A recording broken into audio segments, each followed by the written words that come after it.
get it over with. Hey, everybody. Welcome to We Watch TV, the podcast about the TV that we watch. I am Daniel. She is Hope. This is episode 38. And We're almost episode 40. Can you believe that? Okay. Whew, that's the most energy you're going to get out of me today. Can you believe that? Yeah, I know. We're close. All right. It won't be very long before we're at like a year's worth of episodes. Wild. But we finally watched a new show. Per New listener to us. recommendation, new to us. I think it came out in 2019, Yeah, I think so. which was odd to me because there's 5 seasons and my brain I was in the shower. refuses to believe that that was that long ago. I was in the shower and I actually counted on my head from 2019 to 2023. And I was like, oh, crap. It's been 5 years. It just, the past couple years have just been so weird. But we watched What We Do in Shadows. I believe it is on FX, but most people probably stream it on Hulu. There are 5 seasons currently out. According to IMDb, the Internet Movie Database, a 6th season should be happening in 2024. I don't know if the strike has held things up for that, but this was one of our listener recommendations. So basically, this show reminds me of The Office and Parks and Rec, only with weird, funny vampires.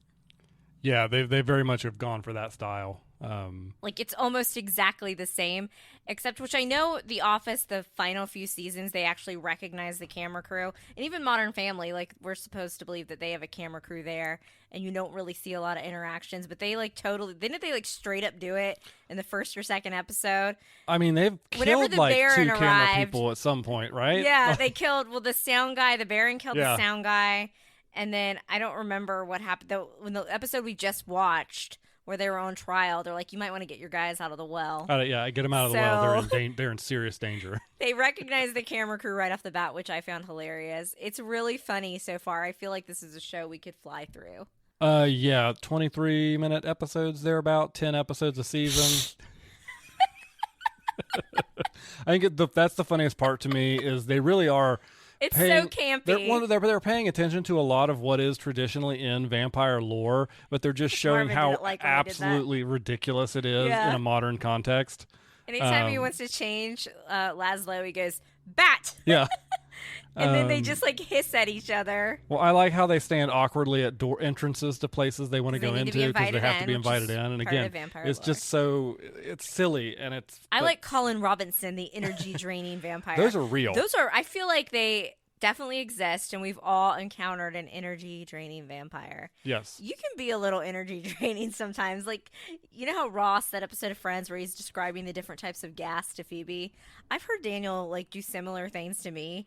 When we first started dating and he brought me to his hometown, there's this creek. It's called Raccoon Creek. And he starts going on and on about how it might be the longest creek. Some would consider it a river. And every time. And then he would also tell me about stuff on the interstate. To the fact that he used to do this to his old teammates at UC. And that garnered you the nickname what? Old Man. Old Man Roush. Should we say our last name on the show? I don't care. Okay. Don't stalk us. I guess this is going to be a solo podcast for the rest of the episode because I apparently am boring everybody to death. No. So enjoy your conversation with yourself. Dramatic pause. Anyways. Yeah, we're about 6 or 7 episodes in to I think season there's 1. only 10 episodes in the first season, possibly. And Beanie Feldstein, I'm not sure I'm saying her name right. I recognize that actress immediately. She's been one of the first things I remember seeing her in was Neighbors 2. She's been in a lot of fun movies, but she was most recently, before Lea Michele took over the role, she was in Funny Girl on Broadway, and she's in it. And spoiler alert, as we know, remember this is a spoiler podcast. Oh, crap. I meant to say at the top of the show and remind everybody, it's a spoiler podcast. We're going to talk about spoilers. Warning. Yes. And that's why we have chapter markers if you ever want to skip around. But her character gets turned by the lady vampire whose name escapes me. I'm sure your sister is cringing. We haven't watched enough yet to know names. Other than I know Nando, I know Laszlo, and Guillermo, I know Guillermo. The familiar. but she turns her, and I think that's like we keep seeing little snippets of it, so I'm really interested to see where that goes. Guillermo, the familiar. Do you think they're ever going to turn Guillermo into a vampire? I don't know. The last episode we watched had a ton of cameos in it. The Baron is played by the guy that plays Billy Butcherson in Hocus Pocus. He does a lot of like roles like that. I think he was even in that like Oscar-winning movie, that weird one, The Shape of Water. Yeah. But he's plays the Baron, who's just weird. Simon the Devious, that's the douche from Parks and Rec. We haven't heard it yet, but I know I've heard the TikTok, the most devious bastard in New York City. It's all over TikTok. So. I think Laszlo is probably my favorite, but I really like them all. Yeah, it's good. It's funny. Funny. And it's good it's the perfect time of year to watch that because it's October, spooky season, and it's not scary at all. Again, it's literally just picture Parks and Rec, picture The Office, both vampires. Yeah. We were talking before the show. We watched an episode after work. We're going to fly through this. Oh, yeah. Yeah. For sure. Now that we've got it takes us a couple episodes to kind of get our feet in, to learn the characters, and then once it clicks, and a show like this, 20-minute episodes, this will be done in no time whatsoever. Let's talk about guest stars. Let's see. We had Pee Wee Herman. Yeah. Evan Rachel Wood. Tilda Swinton. Am I saying her name right? I feel like I'm missing somebody else. Wesley Snipes was on the computer. That was really him? Yeah. Oh my goodness. As the Daywalker, and they were making fun of him because he played Blade in the Blade movies back in the early 2000s. Wow. And then, of course, the douche, like we already mentioned. It was great. And we are sitcom people. Like, we like our dramas, but especially when it comes to putting a show on, like after work at the end of the day, and you just want to relax and laugh and not take things too seriously, this is that perfect show for that. But speaking of taking things seriously, and, one of these is a comedy that we're going to talk about, but we had 2 big finales that recently happened. Ahsoka, which we don't know if we're getting a season 2 yet. I assume we will. I mean, Dave Filoni better give it to us after that ending. I've heard rumblings of a movie with Thrawn, the villain. That is confirmed, correct?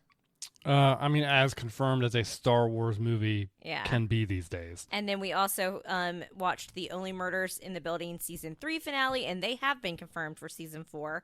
So let's kick things off with Ahsoka. Okay. 3, 2, 1, go. You want me to go first? You sure about that? Yes. All right. I am. I'm going to start with my comments about Ahsoka series as a whole. I thought it was... And then I will refute you. Excellent.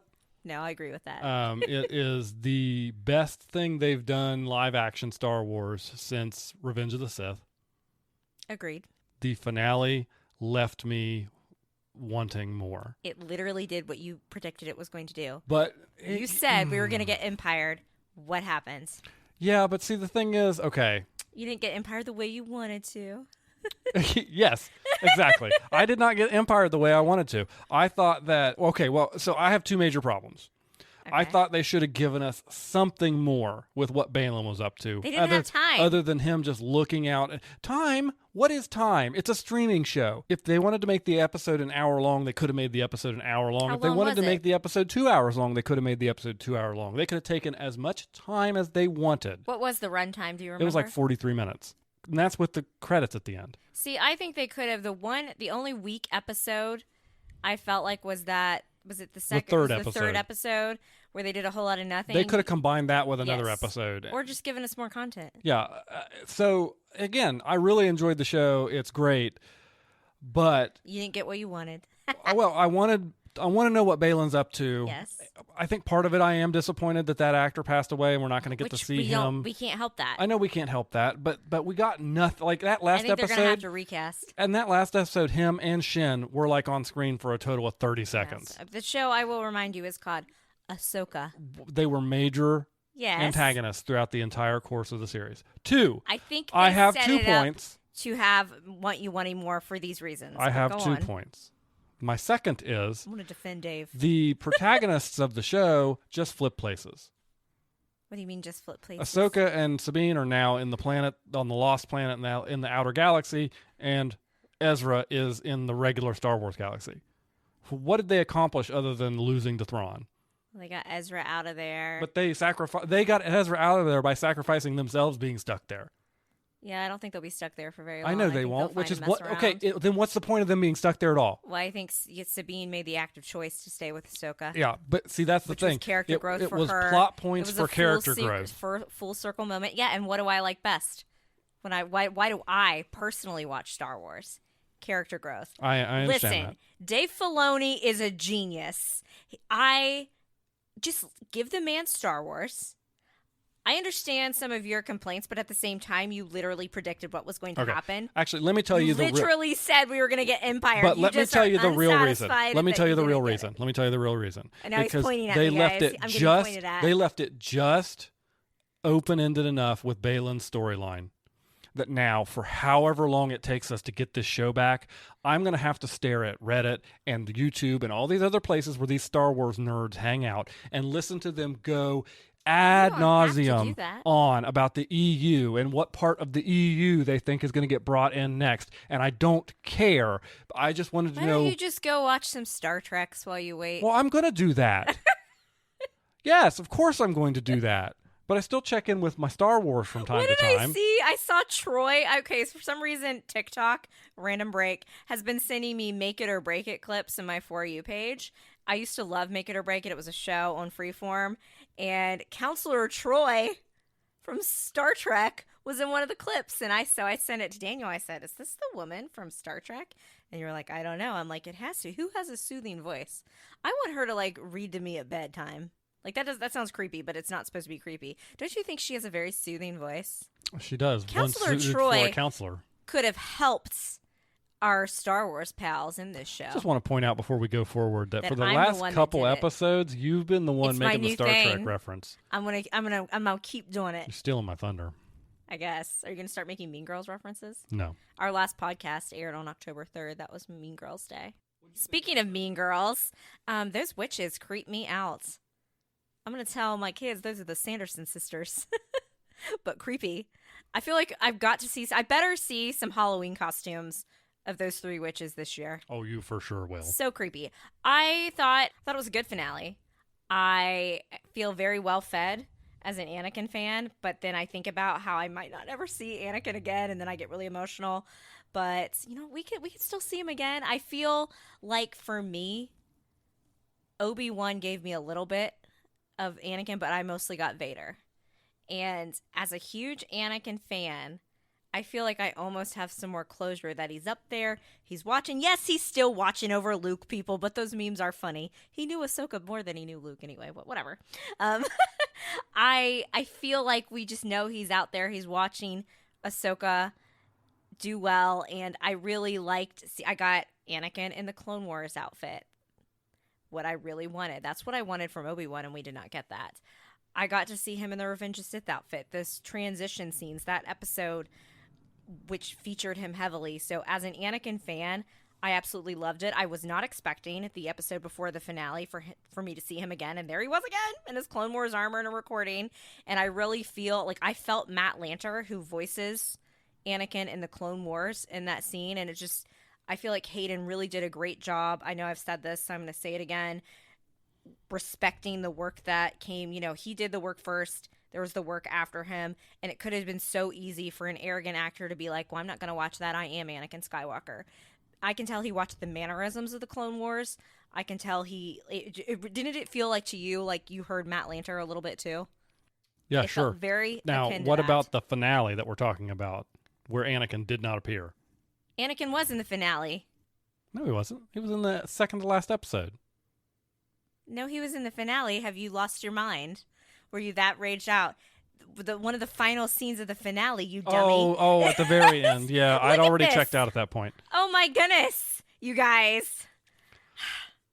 Because I'm a Star Wars fan that's looking towards the future. And I'm not a Star stuck Wars in the fan. past. Excuse me, that is I want to know what goes. That's showing that Anakin I want to know what's out. happening going forward. Do I have the floor now? Do we need to get like a thing that we hold when we have the floor? And I'm sitting there like, what's this guy talking about? I'm getting to my point, and that he's like taking my thunder away here, where I'm building up to the final scene, and I thought, well, we've got a lot going on in this finale. Maybe I'm not going to see Anakin again, and then Sabine feels this like presence, and I'm like, oh, am I going to get to see Anakin again? And then it's just And they've mirrored it with that scene from the Clone Wars of him and Ahsoka watching each other from afar. And there's Anakin, a little smile in the, the classic Anakin outfit, the way it should be, smiling, looking at his Padawan, who's, had her character growth really come around. She's accepted things from her past. She can move forward. She is teaching Sabine. She has a new outlook. She's realized, Anakin, he did some bad things, but he also did a lot of good. Just a few. Just what one murder? or two. What murder?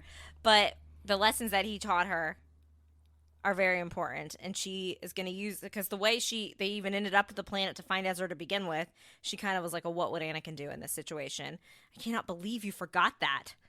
I might not be like going on and on and on and on and on about how much I like the finale if I hadn't had that beautiful scene, which I'm going to pull up on my phone right now and show you. We're sitting across from each other.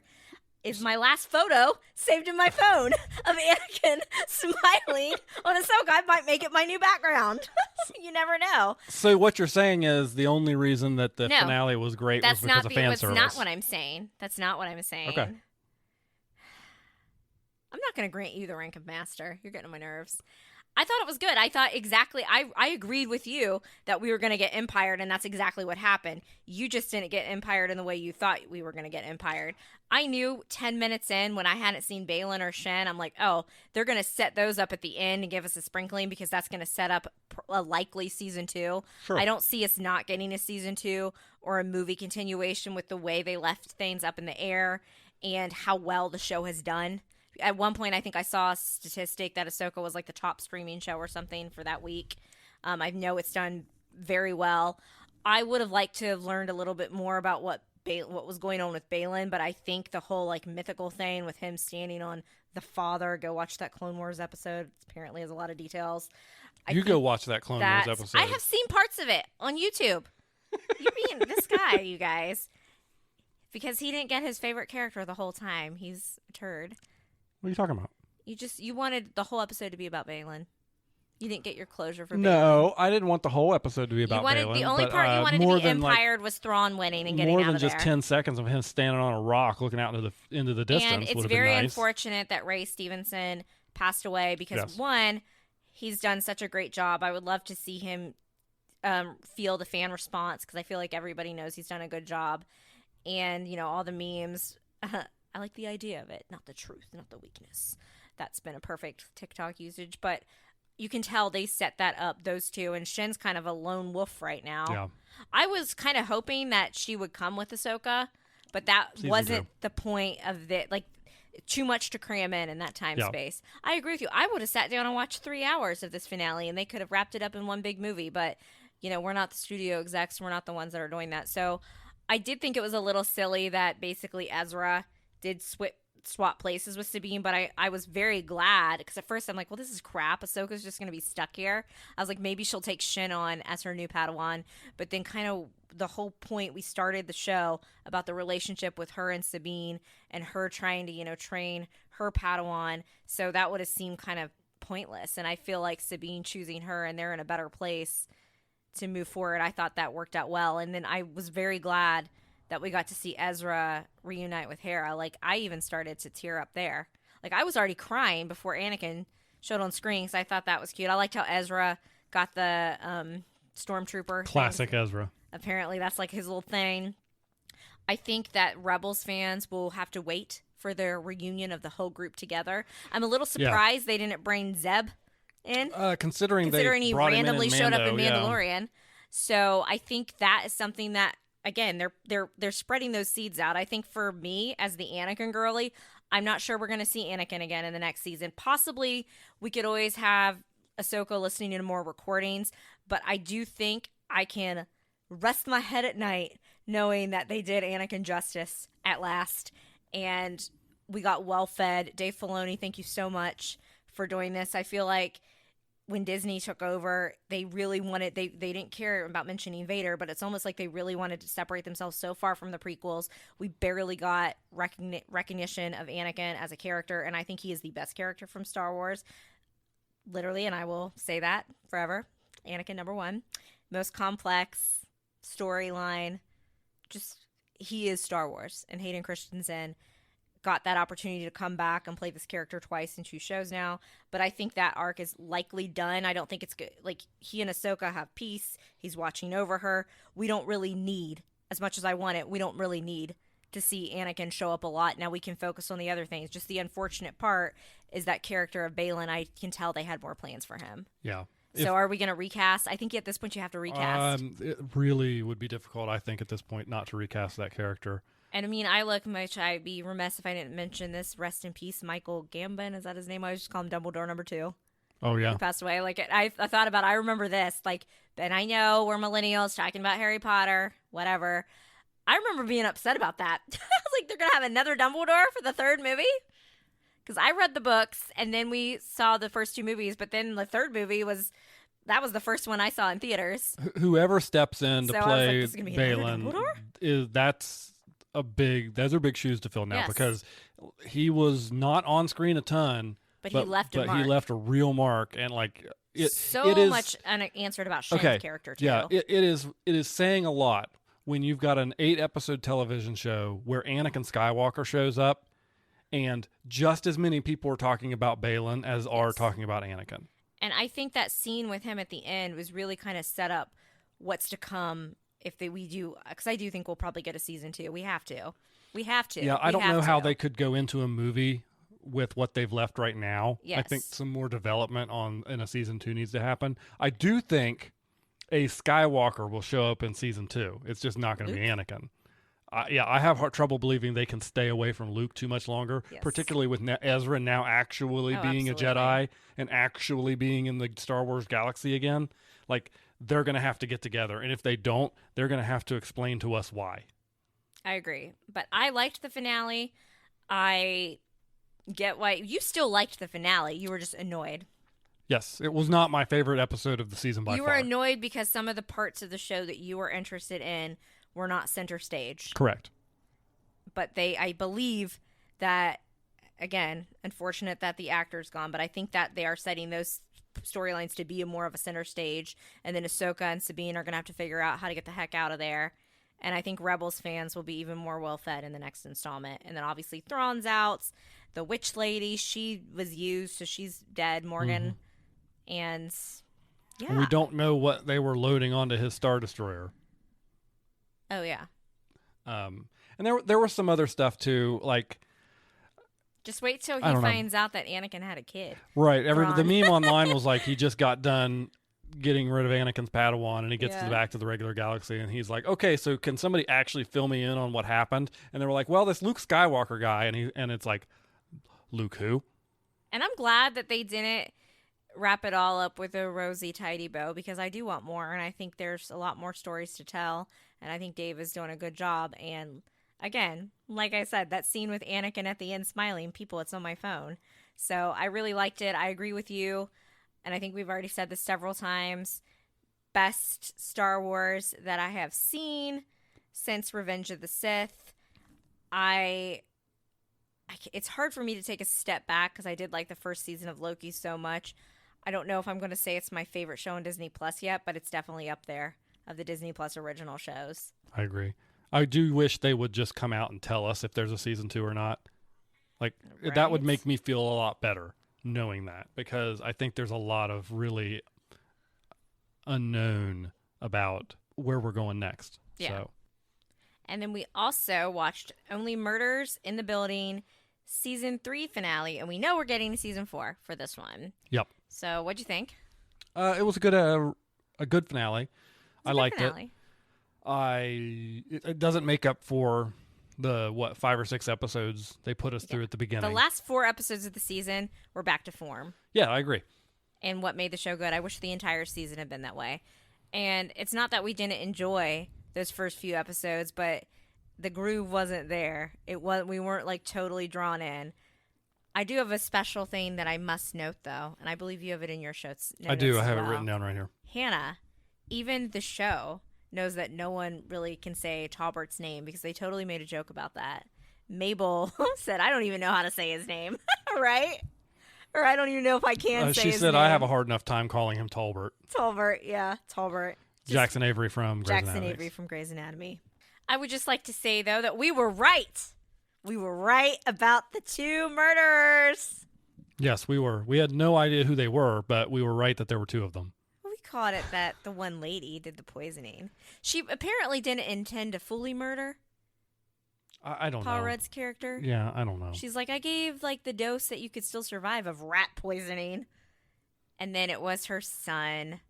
And we find out that it was pretty much accidental, that he was basically, like, Paul Rudd's character Ben figured out that the guy's mother, the producer's mother, laced the cookie with rat poisoning. He was like, I'm going to take your mother down with me, blah, blah, blah. And then gets pushed down the elevator shaft and kaboomy.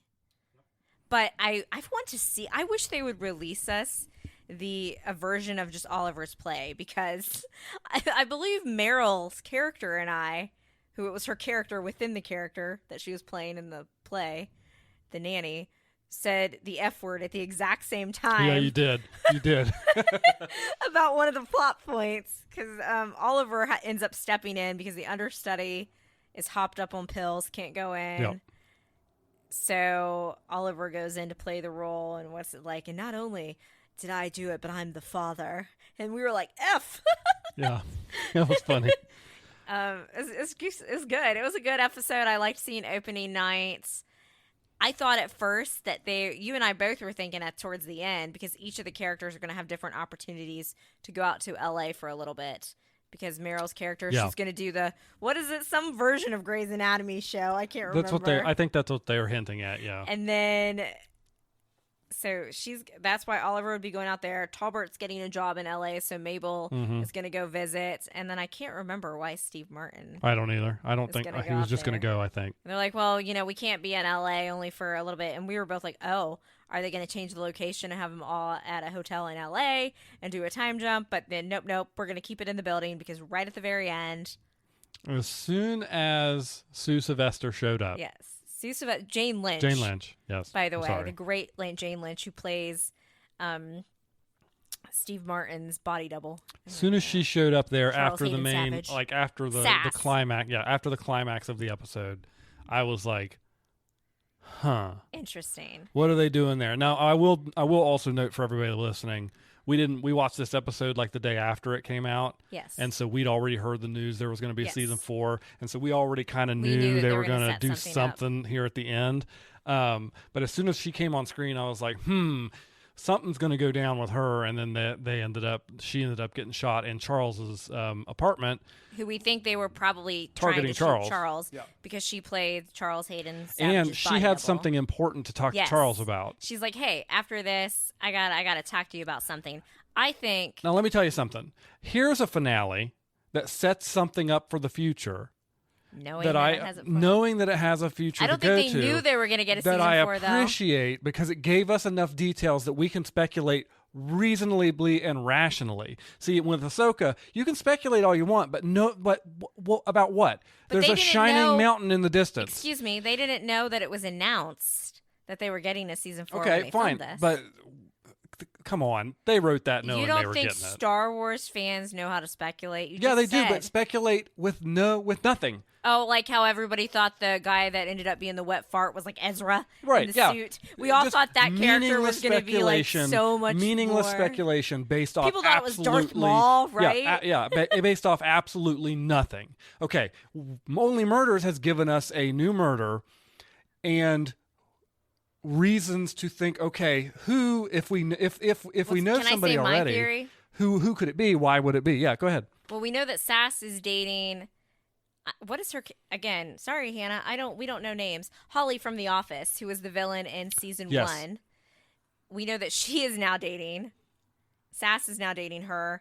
That's who Charles was dating in season 1. She ended up being the murderer. I think that Sass might have been telling Charles, like, hey, she's got out like early or on parole or something, and that maybe she was the one that was trying to kill Charles, and that if season 4 theoretically is going to be the last season, that would be a full circle moment that they could do. That being said, they could go a totally different direction. They might not even know who the murderer is at this point. What murder? But it gives us ways to reasonably speculate versus just wildly speculate. This is one of those shows, because I like it so much and it's so easy to watch and similar to What We Do in the Shadows, where it's just that vibe for me. Yes, even though there's serious moments, I love, keep the three together, keep that chemistry going, where they could make like 10 more seasons of this. And I would just enjoy watching the three of them and their shenanigans. All-time great opening and the podcast credits. Back. I want to see their podcast fans back again. I do too. That was missing this season. That was definitely missing. The fans. And I hope maybe they bring them in for season 4. Like, you guys didn't do much last time. Like, we didn't have anything to listen to. What they do, like 2 episodes or something over the course? A little bit on that. Do we know where Mabel's going to live now? We know she's been staying with Theo. Has it been confirmed? No, we have no idea. They've left that completely They kind of open. left that off. So, yeah. I really liked it. I'm excited I did too. for more. They redeemed themselves, I think, enough that I'll be excited for season 4. It was one of those things where we wanted to watch that episode the day it came out, but we were so heavy with Tuesday television. Yeah, we just couldn't fit it in. The only downside is the way they've set up their next season is it will limit the ability of Jane Lynch to be in the show. Or she could be in the show even more. I know, with flashbacks. True. They're definitely because going Paul to Rudd's do character flashbacks. Was technically dead, and he was in plenty of episodes. Yeah. Will Merrill make another appearance? She notoriously does not do sequels in movies, but I've really never seen Merrill in TV either. If she doesn't, if the actress chooses not to, they're just going to say she's in LA doing her show that she got signed for. I read an article from one of the show creators, and he said that he would even find a way to involve Paul Rudd again if he could, because they all like working together so much. So he's like, anybody that wants to, come on board. Okay, so 2 finales down, and now a premiere. Yay! Loki season 2. About time. Feels like it's been forever. Well, it has been. It came out in summer 2021. Yeah. July 2021, I believe, was the finale. So we waited a while. And we both consider this the best of the Marvel shows. Oh, I've by heard far. people say, they're like, and this is one of our listeners even said to me, there's too many Marvel shows. They don't know which one to watch. It's just too overwhelming. I like the Marvel shows, so I'm not going to totally agree. But I can also see why they would say that. And I said, if you're going to watch any of them, watch Loki, because right now, what's going on with Loki, I feel, does have the most direct tie-ins to what's to come in the movies. I mean, we've already seen the villain from Loki show up in Ant-Man, and we know that's kind of where the Marvel movies are going. So if you're going to watch any of them, watch Loki. It's a spoiler podcast, but I'm going to spoil things for the future that we haven't even seen yet. But the next Avengers movie, the main villain of that movie is going to be Kang, who is the villain. Which we knew that. Who is the villain in Ant-Man, and he was the guy we saw at the end of season 1 of Loki, and he's going to be a major player in season 2. Was he in What If too? Which we haven't even seen. No. Oh, he wasn't. Okay. I'm hesitating to right now at this moment with season 2 to say he is a villain. And the reason why I'm saying that is because you got to remember, for this character, this is a character we're actually going to see multiple in fact, we've seen multiple versions of him. Yeah, we already have. We're going to see different versions of him from different places in the multiverse. Well, we know we'll get that scene that we saw at the end of Ant-Man, right? Yeah, and I'm not entirely convinced he's going to end up being a villain, that one we see. I think there's because he in comic books hasn't always been a villain. Well, the one that was what we saw is dead because the girl Loki correct in season 1, him, yes, and then pushed Loki through the time travel door, obviously, but he created the TVA. Yes. So that's who are very villainy themselves. I see what you're saying. There's going to be different versions of Kane. Which one's a villain, which one's not? But that's definitely the embodiment of this character is going to be the villain. Yes. He's like your next Thanos. Yes, for long sure. term. So I'm not sure again that we'll see him we didn't see him in the premiere. We saw his likeness. No. And like the statues. So the post-credits scene from Ant-Man, that version that we're going to see in this series, I'm not convinced he's an antagonist at all. They might even work with him. We'll see. We'll have to see. I thought it was a good premiere. It wasn't it wasn't stellar. The best premiere I've ever had. Now, this is funny. Daniel and I were talking about this earlier in the car, and I'm like, they really just went into it. There were no time jumps, and I'm like, okay, yes, there were actually lots of time jumps. Yeah. But what I meant by that was it basically picked up almost exactly where season 1 left off. Yes. We went right into the next scene. But yes, there are like time jump. Yep. I'm excited for the rest of the season. I think it'll be really good. I'm excited too. I like Loki as a character. Tom Hiddleston's a great actor. You're either a Loki gal or a Thor girl, and I've always been a Loki gal. And yeah, I mean, anybody who did watch season 1 and is like us, and it's like, man, it's been forever, I'm not sure I remember it. It might be worth your time to rewatch the finale of season 1. I kind of wish we would have, because there was stuff I forgot. They do like the previously on Loki. They do kind of catch you up, but I'd be like, oh, that happened. Oh, that happened. Oh, that happened. I kind of wish we would have rewatched it, but I'm excited to see where the next season goes. Now, what I don't like, what Disney Plus is doing right now, we thought we were going to be able to like instantly watch that on Thursday. Yeah, they're doing this 9 p.m. and crap they did that again. with Ahsoka as well, and I just thought it was a special thing for Ahsoka, but now it seems like I realize what they're trying to do is it's not fair to East Coast old people. Is to prevent spoilers. And give people the opportunity to watch without spoiler free. Maybe people shouldn't be jerks. Like we're a known spoiler podcast. You come to us, you know that, or you can skip to the next chapter when you're listening. That's the thing. But there are people. I feel like that the first episode where Hayden showed up on Ahsoka, somebody had that posted at like 9:05. Yeah, I guess the thing Disney should worry about here is they've happened to back 2 shows together doing this that we actually really wanted to see with Ahsoka and now Loki. Yes. But like if they had done this stuff with Secret Invasion, why are they so like mean? we wouldn't have stayed up. We wouldn't have stayed up to watch that. Why were they so mean to East Coast people? We are old. We don't want to wait till 9 p.m. It's too late. It's too late. It's too West late. Coast people get everything.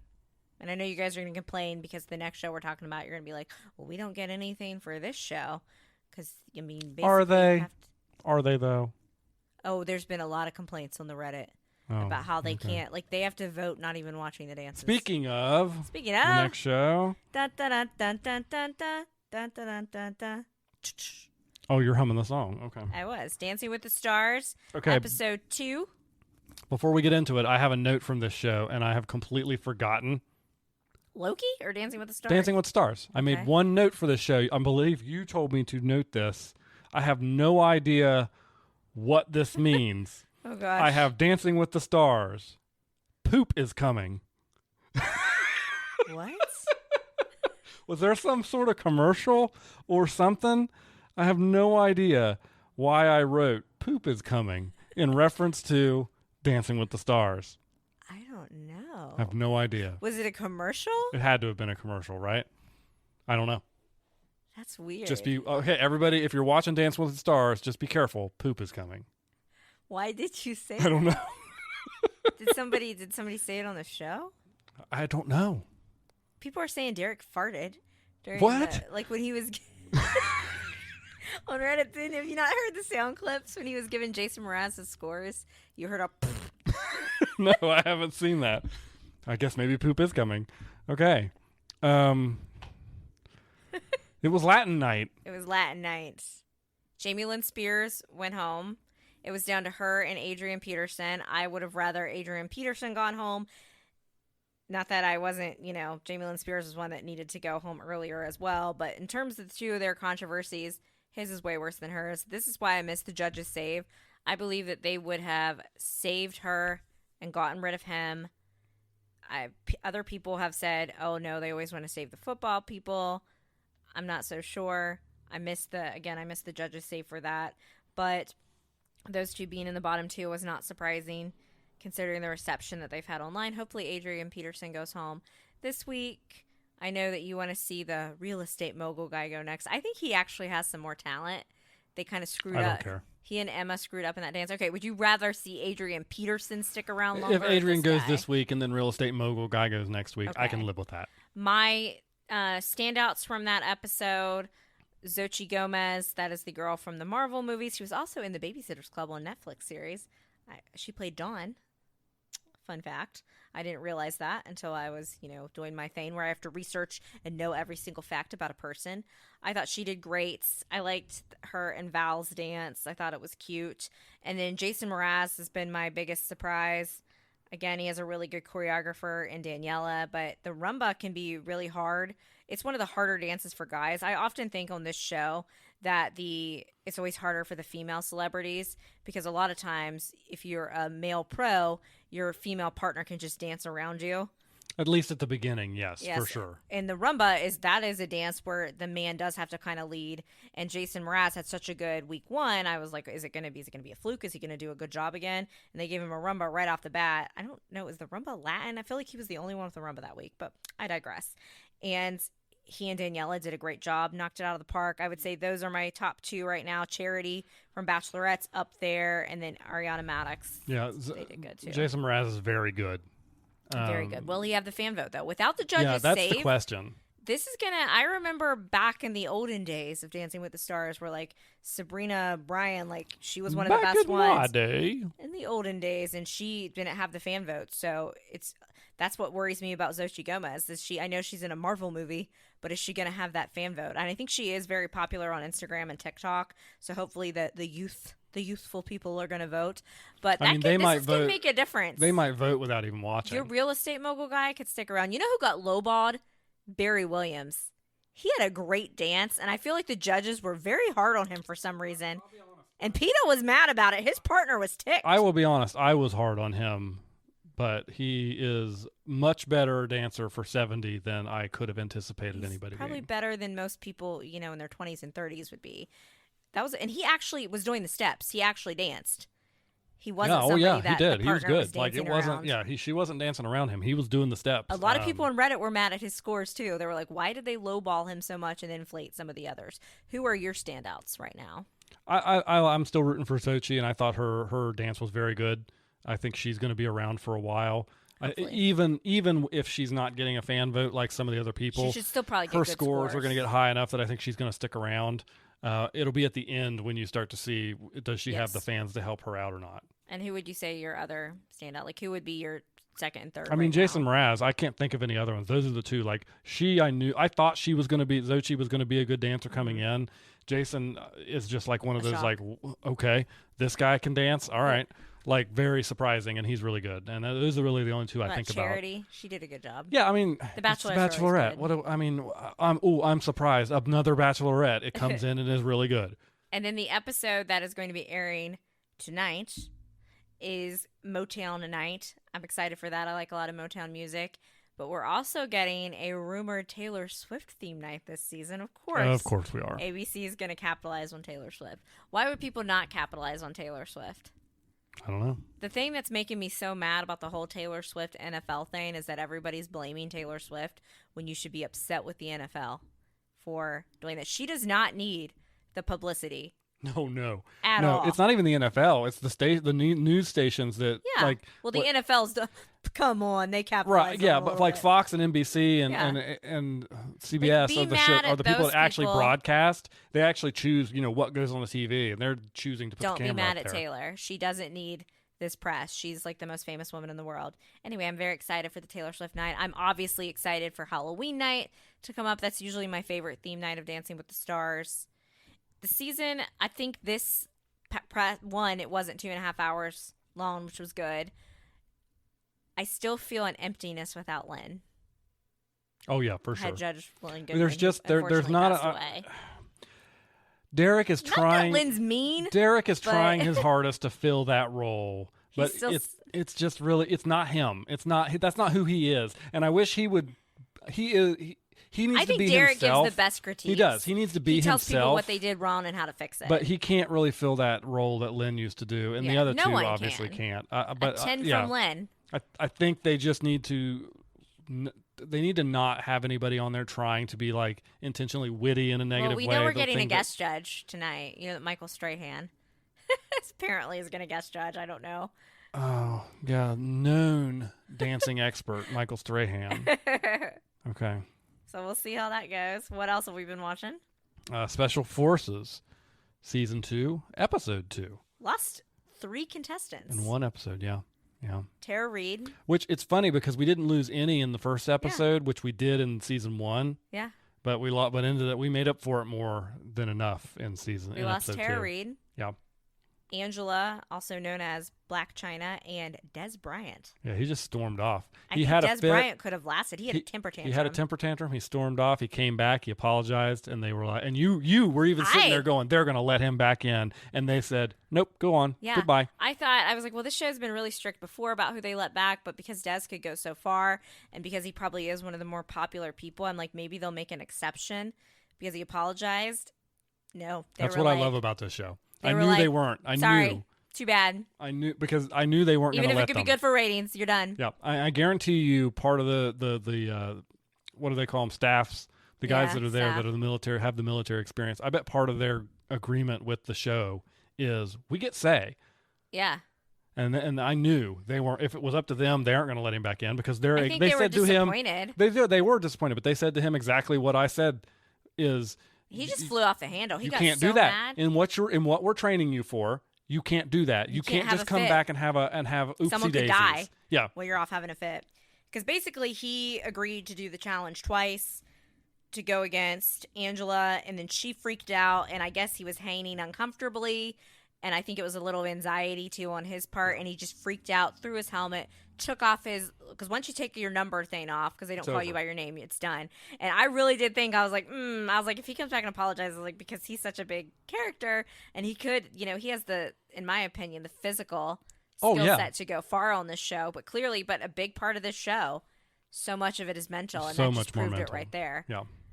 Who do you think's going to win? I don't know yet. I still think the Hannah Brown of the season.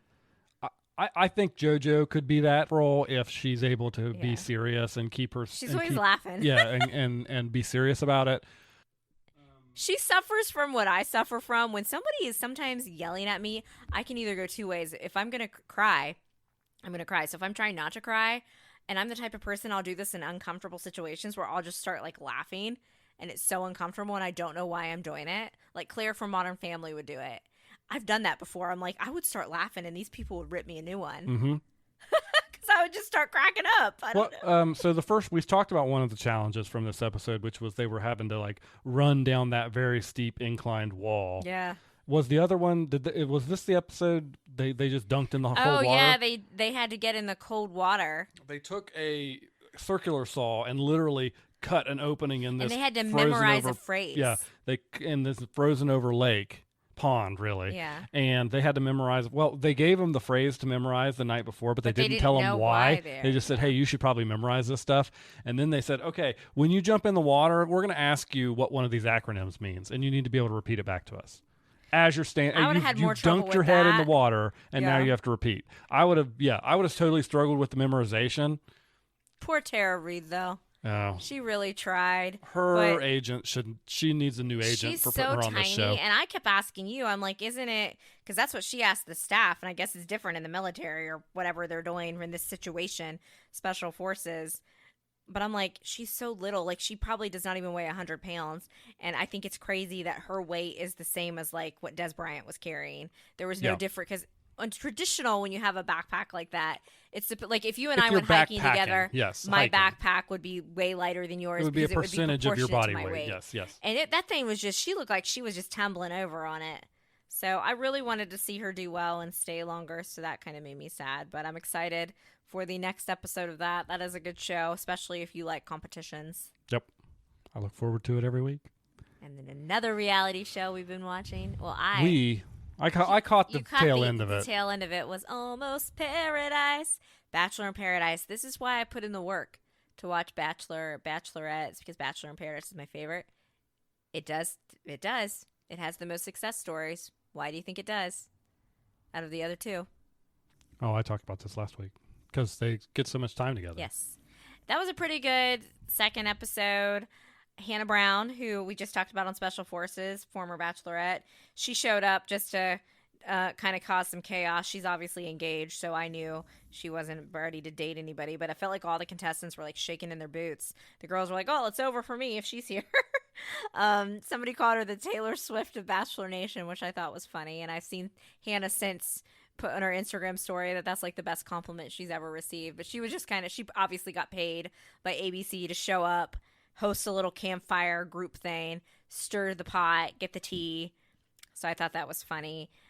Not a ton of drama yet. I think that's coming in the next week. So, as usual, I am excited to watch more Bachelor in Paris. Barely saw Jesse. He greeted Hannah. Do you still want Best job in television. Best job in television? Yes. To be the host of that franchise. Yep. Best job in television. And what else have we been watching? You have continued to watch the morning show. Okay. Let me set this up. Like tail end so of it. I show up to watch the episodes that you watched, like and the most traumatic I just episode. happened to sit down and watch the worst episode I could have possibly chosen, where they basically catch you up from what happened early pandemic to end of January 6th. And I'm like, oh, why am I sitting here? Why am I doing this? Why am I reliving all this and stuff? That was one of the things that I complained about on season 2, because a lot of it was that time period as we were leading into the pandemic, what was going on, those kind of weeks. And season 3 so far has been in the present. They're a lot of their network drama, but this was the whole flashback where Bradley, that's Reese Witherspoon's character, her kind of secret was revealed, what was going on, what she and Corey, Billy Crudup's character, what they've been hiding. So it was a whole flashback thing, and this just happens to be the episode Daniel watches, where it starts at the very end of March, where you saw a lot of the news people reporting, from home. Mm-hmm. She went to Montana with her girlfriend at the time, who was also working for that network. Now that person, they split. She's with another competitor network right now. So Laura, that's her character's name. So they're in Montana doing their show. I did want to make a comment there. At the end of their arc, when they have the argument. Yes. I thought that was a really authentic. Oh, it was very well acted. Conversation, our argument that they had. Those two knocked it out of the park. Between the kind of the conflicting, like, I don't want to get too much into politics on the show, but a person who definitely came from a conservative background, isn't necessarily conservative herself, but still has a lot of family members in that realm. Oh yeah, being confronted with somebody, a liberal elite who West Coast, isn't from that area, who isn't from that, and just is never going to understand. Yeah, and I just thought that the way the two actors portrayed it and the way the conversation went was it was a really good piece of television, and I thought it really reflected both sides of that conversation in a really authentic way. It highlighted the stress that the pandemic put on a lot of couples. Oh, for sure. We don't want to get too much in our own relationship, but I'm the type of person when I'm confronted with an issue, so my brain just does this. Believe me, I've talked about it in therapy. I completely just shut down. I go into almost autopilot, and if I shut off my emotions, to use Vampire Diaries speak, I turn off my humanity. Not that I'm not compassionate. It's because I am such an empath. I have to do this. And there would be times during the pandemic where Daniel would be like, aren't you depressed? What's going on? And the thing was, I was extremely depressed, but I wasn't facing any of it at that time. It was almost a year later that I have had, and I'm still facing it now, kind of the fallouts of that time period. And we sort of had similar, different, because everybody reacts differently to stressful situations. And I thought that argument kind of highlighted how both of those characters were reacting in that moment. Not that we were reacted the exact same way of them, right, but we had our own differences, the way we faced things. Yeah, it was really well done. And you're a very much an introverted person, and you'd be like to me, you're like, why don't you want to go anywhere? I mean, I'm because introverted. I just completely closed myself off. I like staying in the house. You're the person that would like to go out and do things. I'm definitely the more extroverted. I got to the point where I needed to go out and do things, and I was like, "You're not in on going out to do things," and it was like, "No." I was afraid to literally go out in my own backyard at the beginning of this. That's just and that is something that I didn't really want to see on this show, but I thought they did a good job covering the mental aspects, and I think we as a society, regardless of where you fell, even should have never been political to begin with. Let's call it what it is. But all of us reacted differently in that time period, and I think we're all dealing with still the mental impacts of what that time period did. And that conversation to me was just a really good, very well acted summation of kind of that bursting point that people were getting to around that time, where it was just for sure. we have all been shut in here for so long, not doing anything, and it's just all coming apart at the seams. Yeah, because there was political unrest that was taking place at the time. If either of these actresses are submitting things for Emmys, that's the scene I'm submitting. Oh, for sure, absolutely. And the big secret turns out to be, again, spoiler podcast, so skip ahead, is that Bradley sees her brother at the January 6th. She's covering the January 6th. Yeah, she's there covering. Do I think in the TV world a little too convenient that she'd run into her brother in the Capitol? I thought that. Yes, but for the sake of television, I feel like too that Bradley's character is from West Virginia. That is where I am from. So I very much identify with a lot of what Bradley was saying. Like, Bradley doesn't have a lot of the beliefs, but she understands why some of them do. Mm-hmm. And it's kind of like one of those things, like, I can say it, but you can't say it, like, about that group. So I get it. Like, I think that's why I like her character so much, because I understand some of the stuff because I am from here. Well done. I'm like that episode. It was very hard to watch. It was probably the worst. When I say worst, as in worst, is like, ugh. Like, because they had us like relive all the way up to January 6th. So like all the dark times of that time period. I'm definitely excited to get back to the present episodes to see what's going on with the network. Get more of John Hamm's character, who's knocking it out of the park. John Hamm's always excellent. He is always excellent. Well, it's that special time of the podcast again, where we get into our rewatch of the OC, and we've now dug into season 2. Hey, with this voice that you've got going on right now, give me a little. I want to hear like a bass version of California. Do it. California. Na na na na na na na na. We've dug into season 2. And the amount of plot they stick into this show is astounding. So plot heavy. We've watched episodes 2 through 9. Well, really 1 through 9, but we talked about the season 2 premiere and the last one. So even them starting late in November, like they did this season, so much has happened in episodes 1 through 9, and we're going to talk about 2 through 9. So we're not going to go into details of each specific episode. We're just going to hit on everything that's gone on. So they're back. The boys ended the premiere back at home. Ryan and Seth, they're going back to school, and who do they see when they go back to school? Oh, that's right. Raffi, that's not the character's name in the OC, but that's the actress, Michelle, and I can't remember her last name. Great podcast host. She was in Picard, all 3 seasons of Picard. The two Star Trek of us, Picard, by the way. When she showed up, both at the same time, pointed our fingers at the TV. We both did that Leo meme, and we're like, and I cannot believe how much you've infiltrated my Star Trekky brain that I was just as excited as you. Y'all, I can't even front. I like almost like squealed. We were like, oh my gosh, it's Raffi. And she still looks really good today, but oh my gosh, she looks so young. Yeah, she was like barely older than the actors that were playing like Ryan and Seth. But she was like the administrator of the school. Yeah.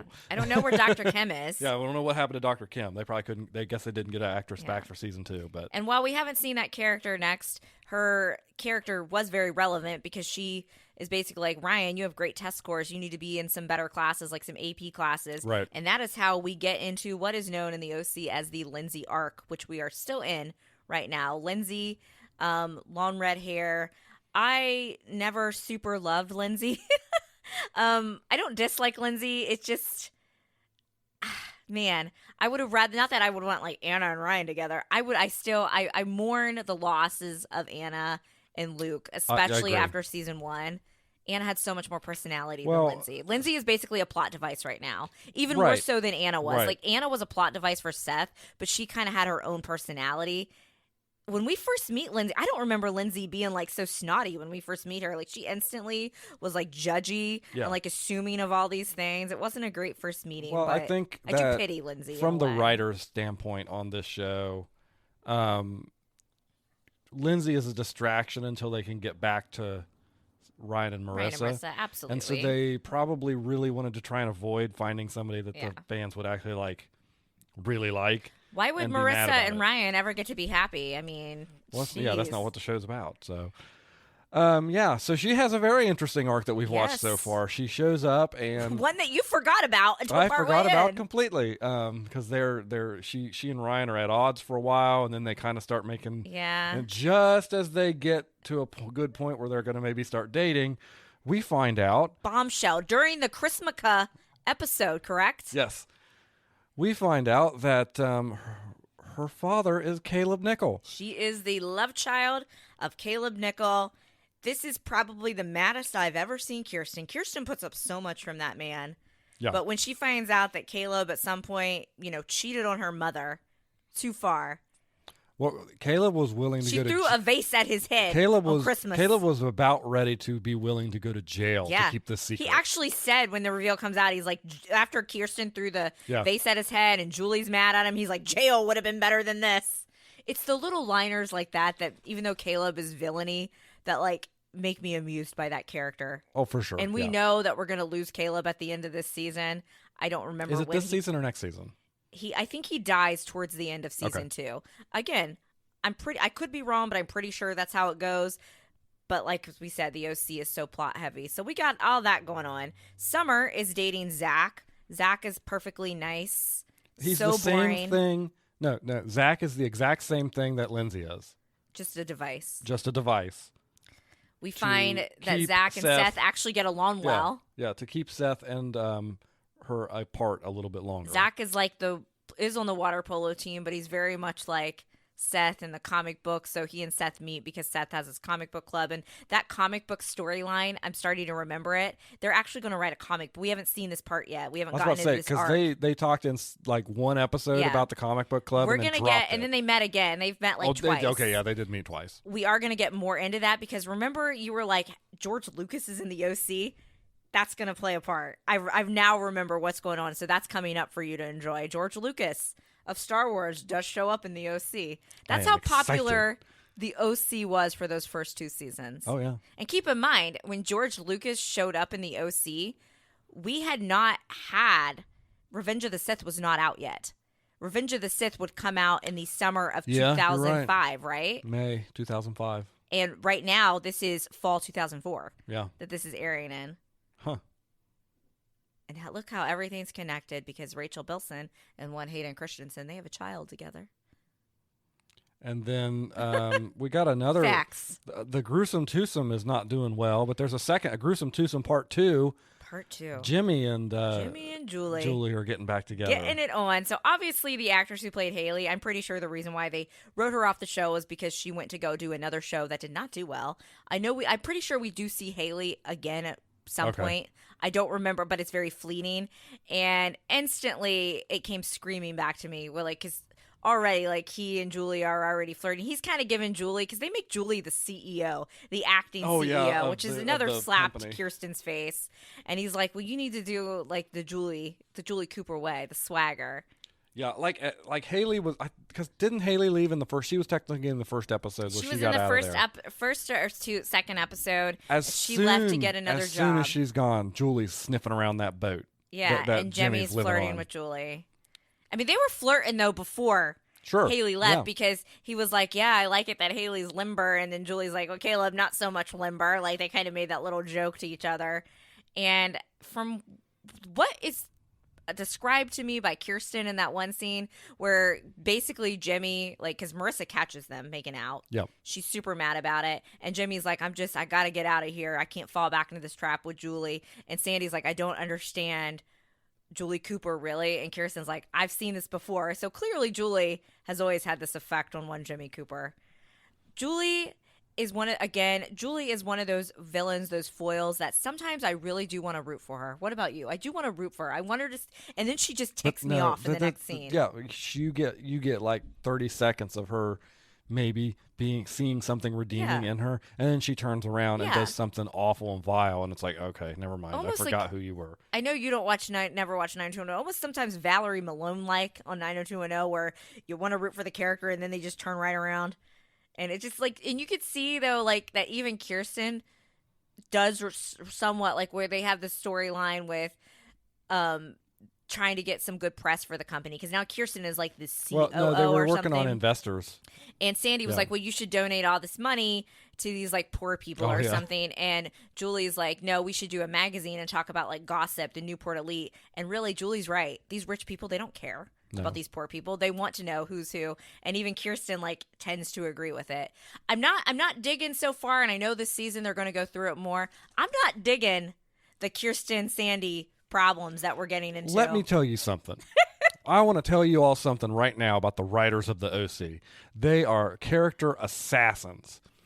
Sandy Cohen would never forget his wedding anniversary, let alone his 20th wedding anniversary. That is not something that man would do. I don't care how much stress he has been under. You're about to get even madder with some, because I'm remembering. I'm never mad at Sandy. I'm mad at the writers for writing Sandy like that, because he's a perfect man and no one argue with me. I was going to say, you're going to get a little more mad at them writers then, because I'm starting to remember some plots of season 2 that we're going to get into. So we have a pretty big guest star. She wasn't that big at the time, but Olivia Wilde is in season 2. She plays Alex.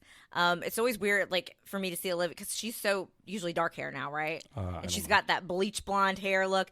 Olivia Wilde, she's a rough girl. She has the butterfly tattoo. She has a purple streak in her hair, which takes me back to that episode of The Middle where Sue's trying to rebel and get Mike's attention, her dad, and she just puts that, like, random hair clip in, and that's what just reminds me, because, like, apparently in 2004, that's how we viewed rebellious people. So I gotta ask. Olivia Wilde now super popular, Newport, super famous, Orange County. Yes, a lot of rich people there, but also lots of children just running around without their parental like. Because we find out that Alex is 17. She's 17, but she's basically running this club. She's running the bait shop, a bar. She's making drinks. Can you even do that? Yeah, I don't. Because I feel like when people worked at Walmart, I remember I had a friend that worked at Walmart. And maybe they've changed this. And if somebody was buying booze, she had to have another cashier come over. That was over 21. Yeah. Yeah, I've had that happen. Didn't it that one time? It's just taking me. I wanted to deviate. Remember when we went to Walmart together that time and I didn't have my ID and they wouldn't let you buy the beer because they thought I was a teenager? That was so weird. I know. I look so much younger than you. We are 6 months apart in age. And this was not when we were in our 20s. We were already in our 30s at this point. I don't know what was going on there. It was a weird wasn't night. Wearing makeup, and I had like running clothes on, so I didn't have my hair up. So I probably did look a little younger. But I don't know. But here, that policy, let me ask you the question. If I was a father with his daughter, I was not your daughter. Would they also have not let me buy alcohol in their situation? The whole thing was it was really very weird. It was almost like that time I aged backwards, but we won't get into that. We won't get into that. Those who know. But anyway, Seth Cohen. He has sort of dated Alex, hooked up in the true sense of the word. I'm going to say that they're hooking up more than they're dating. Rebounding. I mean, I think Seth is clearly needing the distraction from Summer since he screwed that up royally. The episode that we just finished showed the beginning of, which we will get in that arc next time, of the Alex Marissa storyline. So they're not together yet, but I do remember when season 2 like first aired, like there had been like other like bisexual, gay, lesbian characters in TV shows before, but I'm pretty sure that was the first time you had one of like your lead female like hooking up with another female. Especially on a teen drama, a teen show. But probably. So they have not hooked up yet, but they gave us the little wanky wink. Yeah, like especially main character, like one of the Marissa, big like 3 or 4 of this show at this point. Because the gardener dumped her. She was hooking up with the gardener. Oh yeah, she was. To make her. He saw the crazy and decided to duck out. He made the right choice. He was like, "Oh, I can't be with this." They finally upgraded though. Marissa no longer has the bottle of Absolute. They've given her a flask. Oh yeah, a flask now. I bet Misha Barton was happier to have another prop. But season 2 continues on. It's got that humor. I can tell you, we're in for some dark days with Sandy and Kirsten's coming up. Lindsay arc's not quite done yet, but she's going to stick around a little longer than I thought she would. Yeah, so plot heavy. I mean, the major drama with her is kind of out of the way, but now it's just her and Ryan navigating the weirdness of her being Kirsten's sister, technically. Basically, yeah. I mean, it is Kirsten's blood sister. Yeah. So Ryan's not blood, but Ryan's kind of like her adopted son at this point. Like it's. I mean, imagine though, it's weird. Seth and Lindsay did go on that one terrible blind date. Not blind date, but. And like, and even Seth laughs about that. He's like, "Hey, at least we didn't hook up because like you're my aunt now." It's weird. But are you excited for more? Not excited for the Sandy slander. I'm not excited for the Sandy slander, but I am excited to continue into. I did like hearing him 2. sing.